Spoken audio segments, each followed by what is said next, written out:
India के साथ देखते हैं कि इंडिया को क्या करना चाहिए। वो आपसे क्रिकेट खेलने को तैयार नहीं, जब इंडिया का मूड ठीक हो जाएगा वो तैयार है आपसे बात करने के लिए, तो उनसे भी बात करें, नेबर है हमारा। ने बांग्लादेश की हरकतों का जवाब देते हुए बॉर्डर सिक्योरिटी टाइट कर दी है, फूड प्रोडक्ट की सप्लाई पर बैन लगा दिया है और अब नदियों को जोड़ने वाली परियोजना से बांग्लादेश को पानी के लिए तरसाने की तैयारी भी शुरू है। होती जा रही है।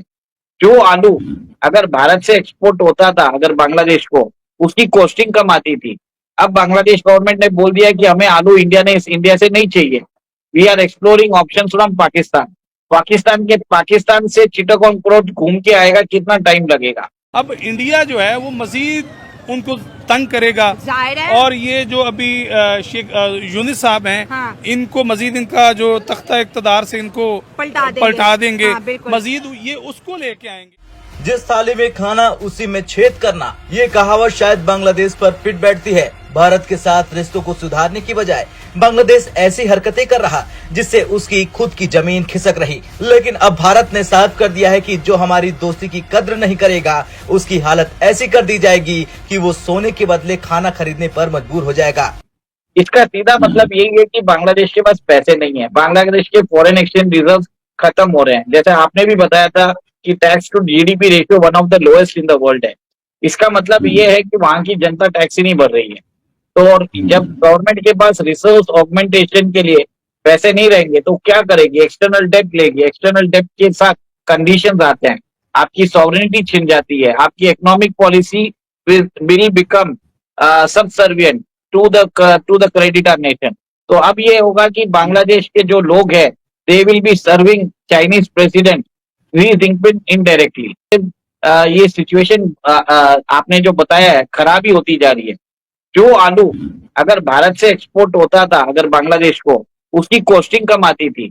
अब बांग्लादेश गवर्नमेंट ने बोल दिया कि हमें आलू इंडिया से नहीं चाहिए। We are exploring option from Pakistan से चिटागोंग पोर्ट घूम के आएगा, कितना टाइम लगेगा। बांग्लादेश में आज बैंक्स कंगाली के कगार पे है। वहां पे एक्सपोर्ट्स उनके डाउन हो गए। हम रीजनल रीसेट करें, हमारी पॉलिसी गलत जा रही है, हमने बहुत ज्यादा पंगे लिए हुए हैं। अफगानिस्तान से ताल्लुकात ठीक करें, ईरान से ताल्लुकात ठीक करें, चाइना के साथ जो हमने सीपैक है उसको और मजबूत करें। इंडिया के साथ देखते हैं कि इंडिया को क्या करना चाहिए। वो आपसे क्रिकेट खेलने को तैयार नहीं, जब इंडिया का मूड ठीक हो जाएगा वो तैयार है आपसे बात करने के लिए, तो उनसे भी बात करें, नेबर है हमारा। लेकिन वो शायद साहब अगर आपके में उस जो गुजरी नशिस्त में आपसे बात हुई थी, अब इंडिया जो है वो मजीद उनको तंग करेगा और ये जो अभी शेख यूनिस साहब हैं, हाँ। इनको मजीद इनका जो तख्ता इक़्तिदार से इनको पलटा देंगे, हाँ, मजीद ये उसको लेके आएंगे, हाँ। जो इनके मफाद के लिए बेहतर होगा। मतलब इंडिया ऐसा करेगा कि बांग्लादेश के अंदर ऑटोमेटिकली वो गवर्नमेंट आ जाएगी जो इंडिया को सपोर्ट करेगी। बिल्कुल ऐसे उनको चाहिए ही ऐसा बंदा, हाँ। जो उनके मफाद के लिए, हाँ। सांस में सांस ले, हाँ। उनके वो जो नारा लगाते हैं उसके साथ नारा लगाए, हाँ। उनको मफाद परस्ती की जरूरत है, हाँ। इंडिया अपने मफाद के लिए कुछ भी कर सकता है। सर अगर इंडिया की पॉलिसी देखिए वो ज्यादा दोस्त बनाने को प्रेफर करता है, तो जाहिर है उसको लगेगा कि बांग्लादेश के ऊपर शांति है, नेपाल के ऊपर शांति है, क्योंकि चाइना और पाकिस्तान के साथ तो इंडिया की वैसे भी नहीं बनती, तो इंडिया दुश्मन तो नहीं बनाएगा।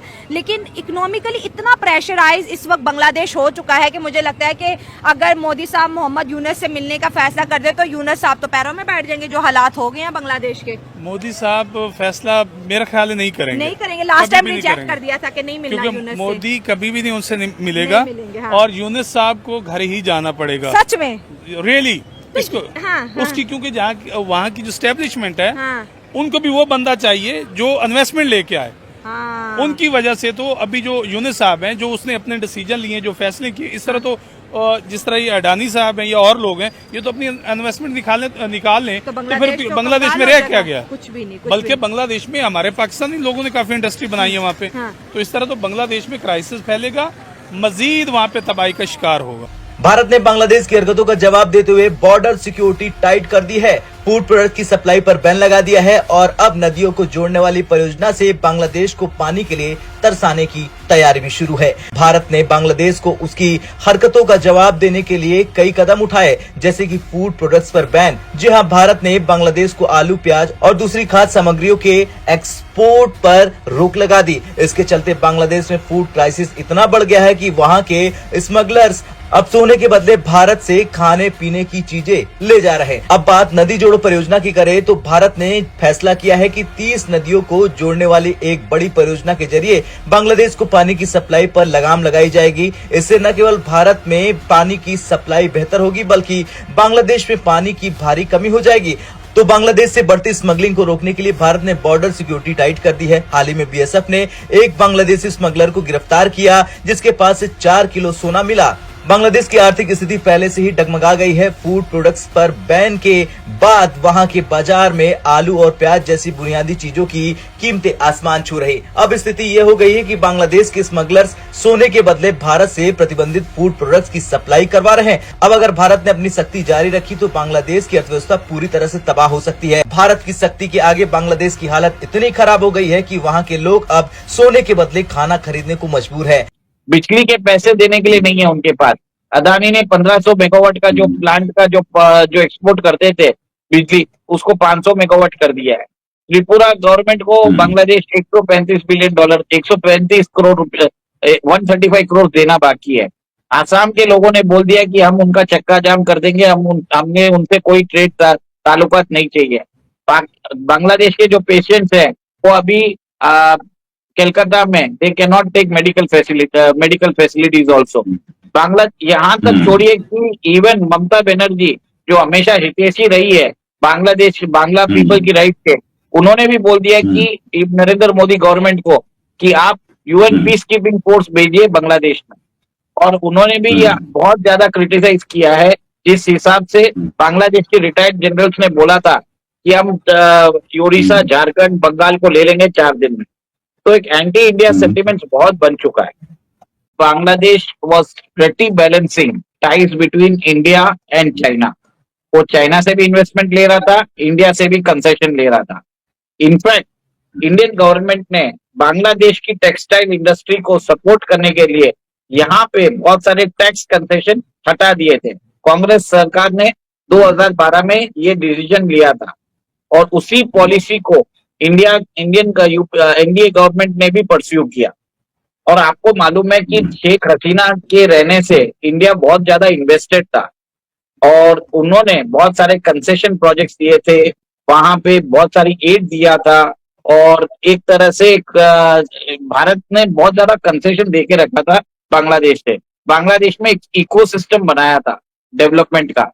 बांग्लादेश की गवर्नमेंट को, बांग्लादेश की सरकार को, देश को, उनको सब्सिडीज भी मिलती है अगर वो अपना टेक्सटाइल एक्सपोर्ट करते हैं यूरोपियन यूनियन और अमेरिका में।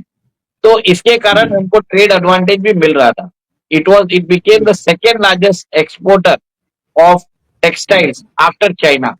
इनफैक्ट चाइनीज इन्वेस्टमेंट भी बहुत ज्यादा बांग्लादेश में आ चुका था।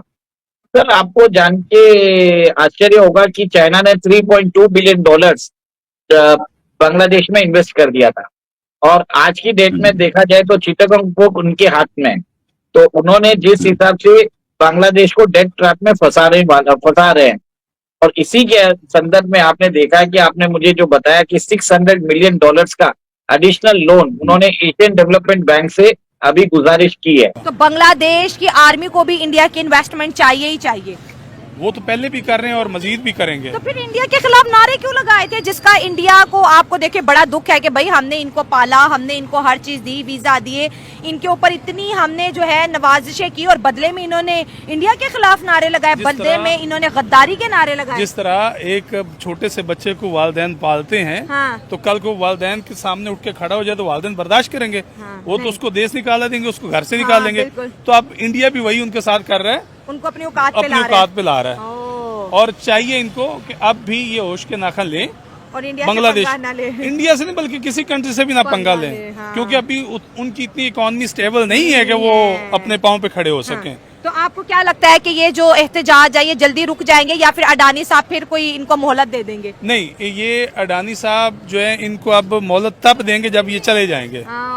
उससे पहले इनकी अब चूंकि ऐसी वजह नहीं बन रही कि जिसकी वजह से वो टिक पाई यूनुस भाई। सर, इंडिया इतना पावरफुल कैसे होगा इकोनॉमिकली, पॉलिटिकली, हर फोरम पे उसकी बात चलती है। बांग्लादेश जैसे मुल्क की नाक की नकीरें निकलवा दुनिया की 5वीं बड़ी इकोनॉमी इंडिया है। हाँ, बिल्कुल। इंडिया 5वीं बड़ी इकॉनमी है। Agree, और अब देखें लोग बाहर के जो कंट्री है वो इंडिया में आके इन्वेस्टमेंट कर रहे हैं।